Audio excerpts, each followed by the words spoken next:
Andy Puddicombe, the founder of Headspace, say that we can't always change what's happening around us, but we can change what happens within us.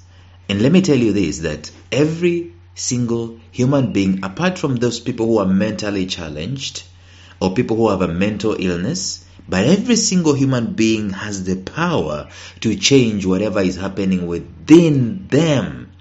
And there's someone who said that what happens before us or whatever, they have absolutely nothing as compared to what happens within us. Therefore, it is important for us to start thinking about this. In the episodes, we're talking about meditation and how it is connected to our success and how it is the most forgotten success-inducing activity on the face of the earth. And we've been looking at how exactly can you use your time to do this meditation that I'm talking about, and we're looking at it, breaking it down brick by brick so that it can become productive, it can become rich, and can become quality. Today we add one more thing. Stay tuned.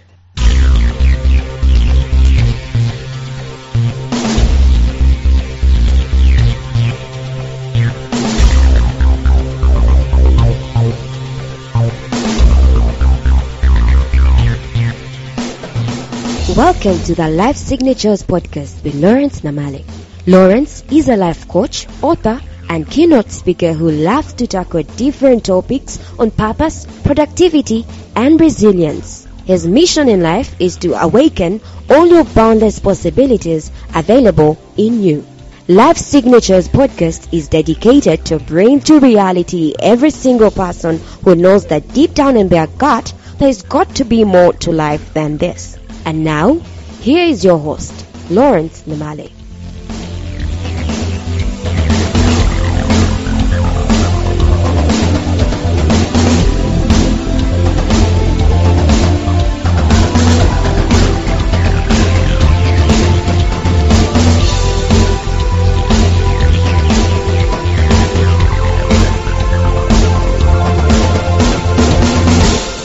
You will agree with me that whoever said that everything is created twice is actually on point.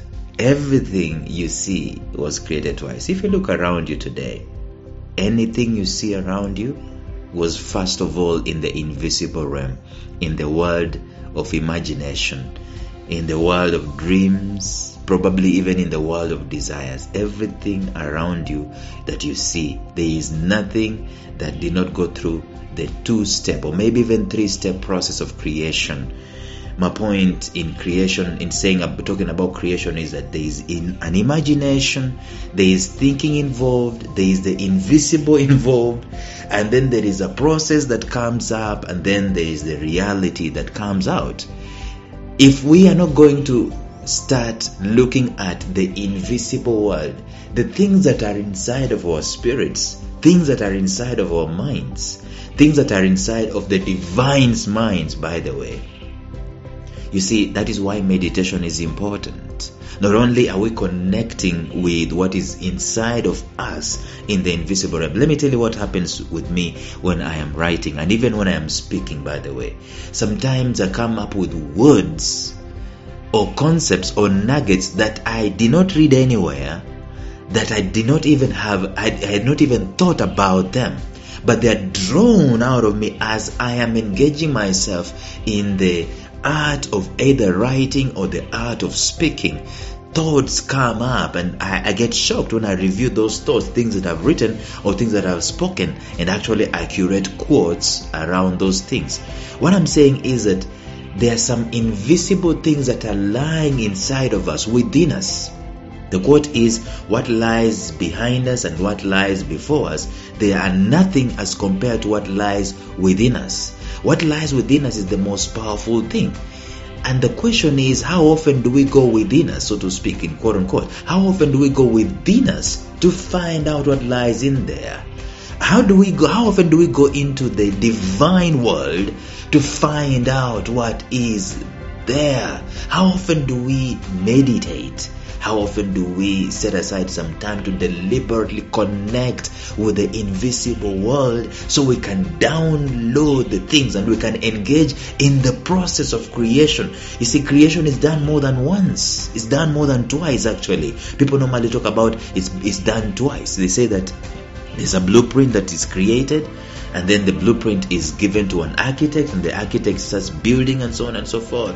But you'll be wrong, because even before there is a blueprint, there is a thought.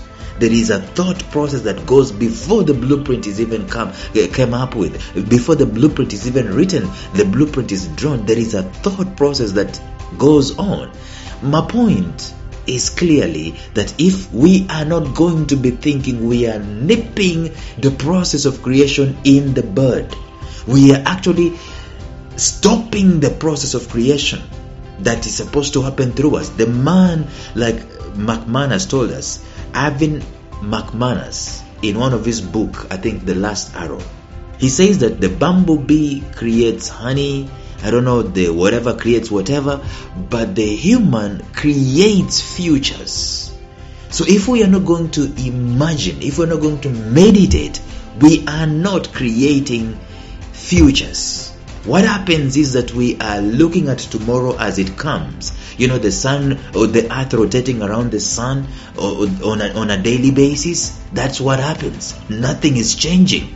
But the human who stops all the traffic and decides to think, decides to meditate, that human is engaging in the process of creation. The process of creation starts in the invisible realm and then turns into the physical realm, and it is done through the process of meditation. And there are very many things that are involved in meditation. Wrongly, people think when you talk about meditation, what are you saying? You're talking about emptying your mind. You're talking about the Eastern mystic religions. That's not what I'm discussing in these episodes. I am not a teacher of meditation in the Eastern world. No, I am talking about the exact word meditation. What is meditation? It's basically ruminate. It is think about these things. And I told you some scriptures here. Joshua was told, meditate on these things. In other words, there's got to be some input into your meditation. It is not a free mind, free space. There's got to be some input, and it is positive input. It's not some things that you're worrying about. It's a difference between worrying and meditating. You're looking at possibilities and so on and so forth. So the first thing we said that you need to do yesterday is to dream things that are yet to be, things that have not become. You dream and you visualize about them. If you don't know how to do this, you can start by, and I've taught very many people about this, and you know, many of them tell me that it's a problem for them to meditate. It's a problem for them to focus their minds and to dream. I normally say that it's because you've not been doing this for a long time. It's a new thing, it's a foreign thing, and your brain has got to grow a muscle. Let me tell you, there's a concept in science actually called the grooves of thought. In brain technology, people who are in the brain, they call it the grooves of thought. That the moment you start putting some things into your mind, there is a part of the brain that actually grows, and it's allocated that particular activity for storage and for thinking and for retrieval. Therefore, the guys who are meditating are improving their minds, they are improving their brains. And actually, there's some guys who say that meditation nourishes the mind in the same way food nourishes the body. It is true. Food makes your body to grow and so on, but meditation also helps your body to grow. So one of the ways you can do this meditation is through meditation, through visualization and through dreaming. And we say that if you cannot do it, it's probably because you have not been doing it. And the second thing is because probably you don't have an input. Have an input. For example, take a photo. I used to take a photo of my microphone, by the way, and I put my microphone on the PowerPoint, and I would just gaze at it, and I close my eyes and I imagine myself with a microphone before me speaking to a group of people, and I will meditate about that. I will meditate on that. That is what meditation is all about. If you want to build a house, you take a photo of a house, whichever it is. You can even have an artist create for you that kind of a house, and you just look at it. And we said yesterday, people don't do this because they think they've got to pay for the physical result. Well, maybe you've got to pay for it, but it's not going to come unless you meditate and you think about it. So let us think, let us meditate about that. But today I want us to look at one more aspect that I've already discussed in some of these episodes. In fact, we had a long series about this. When you're coming to that place where you're setting yourself aside just to meditate, what do? Yesterday we said you do what? You dream, you visualize. Today we say you think. You think. You actively think. It's messy to think. It's not linear. Let me tell you, it's not linear to think. There's a guy who wrote a book called How to Think Like Leonardo da Vinci, and he says that they got Da Vinci's notebook at some point in time, and the book is not organized. Not the Da Vinci's notebook was not even organized. It was all over the place. The thinking is actually a messy thing. You an idea comes, you just put it down somewhere, you can think about it and so on. But at least at some point in time, learn to focus your thoughts in a linear fashion in a short spat of time, not the whole day, just in a maybe 5 minutes, 10 minutes, 15 minutes. The more you can do this, the guru you become. And you just do what? You do nothing but think. It's more mental. This becomes more mental. The dreaming, yesterday we talked about the dreaming is a bit spiritual. It is a bit, visualization is a bit of the invisible. But the thinking here, it is more mental. It is more head oriented than it is heart oriented. So thinking means that you take some time to gauge alternatives, to look at the whys, to look at the wherefores, to look at the hows, to consider alternatives, to consider something in 360 degrees in all the angles covered. It means to take time to consider and count the cost. Jesus Christ said that you cannot go to war if you have 10,000 guys and the guy who's coming up against you has 20,000 or 100,000. He says that you cannot start building a house unless you've considered the cost. You count the cost before you get started. This is what thinking is all about. You see, he said that if you want to build a house, by reference, if you have to put a massive project, take some time and calculate what it takes. This is what the thinking is all about. Do some calculations, some projections, have some numbers. When you go to pitch for your business to be bought or to be invested in, they would normally ask you about numbers. Those numbers come as a result of thinking. Probably those numbers are not even correct. And for the most part, those numbers are not necessarily correct. But just the fact that you've thought, it gives them confidence that you have owned the project. So thinking is important. Let us have some knowledge about the projections, the numbers, the quantities that are involved.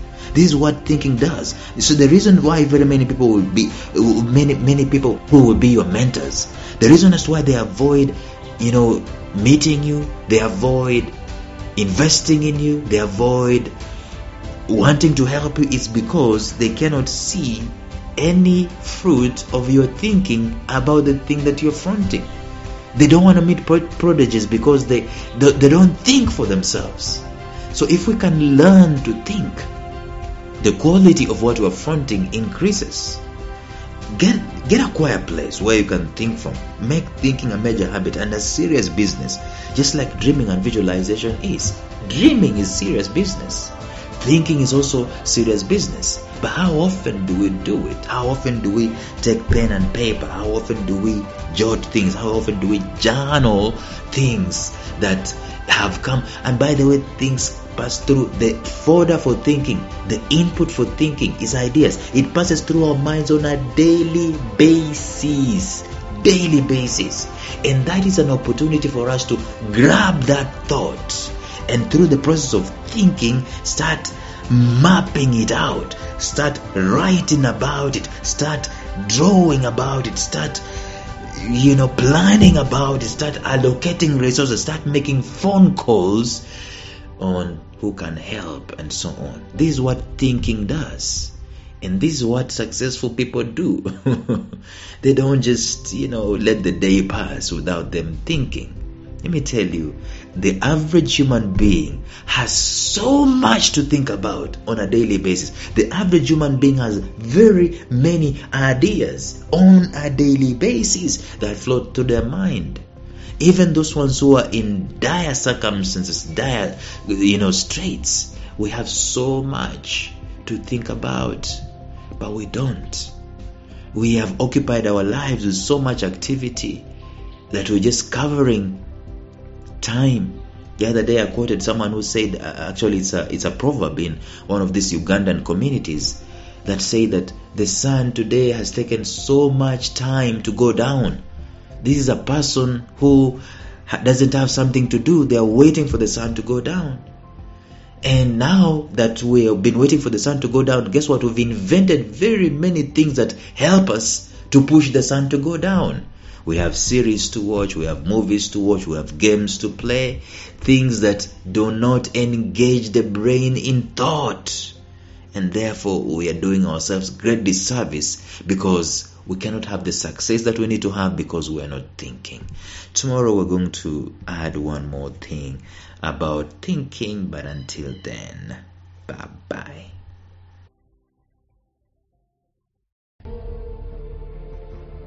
Thank you for listening to Life Signatures Radio. If you enjoyed today's show, subscribe to Life Signatures Radio on iTunes, Stitcher, or visit our website at lifesignatures.libsyn.com. Life Signatures Radio, fresh, clean, and inspiring.